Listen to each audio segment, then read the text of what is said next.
Welcome to the Instinct Fitness Coach's Tip. This week I'm talking to you guys about rest and recovery.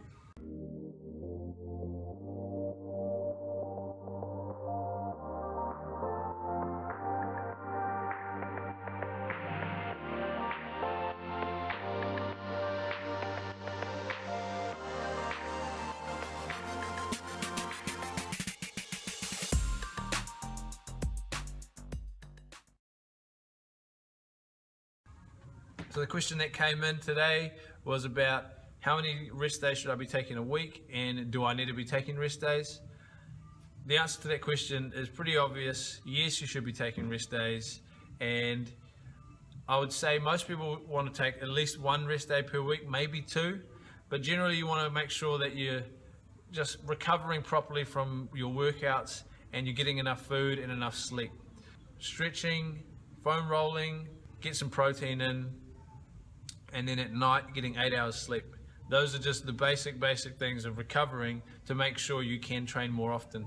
If you're not doing that kind of stuff, you will need to take more days off because you're obviously not optimizing the time in between your training sessions to recover, so you're going to have longer in between those training sessions.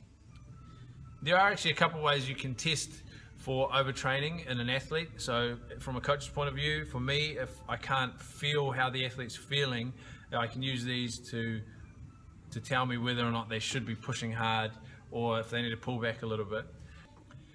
If you want to use the vertical jump as a way to test for overtraining, as a general rule, you might say 10%.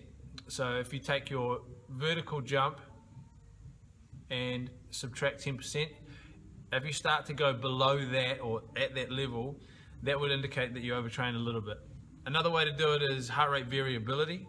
If you haven't heard of this before, Google it, just go look it up. I won't explain what it is, but there are actually apps that you can get on your phone now that are pretty good. They'll give you a good indication of not only what your heart rate variability is, the number that you assign to that, but also if that's good or bad. And basically, if it's bad, you shouldn't be training. Either you shouldn't be training hard, or you should really consider taking a rest day, especially if you're seeing consistently low scores.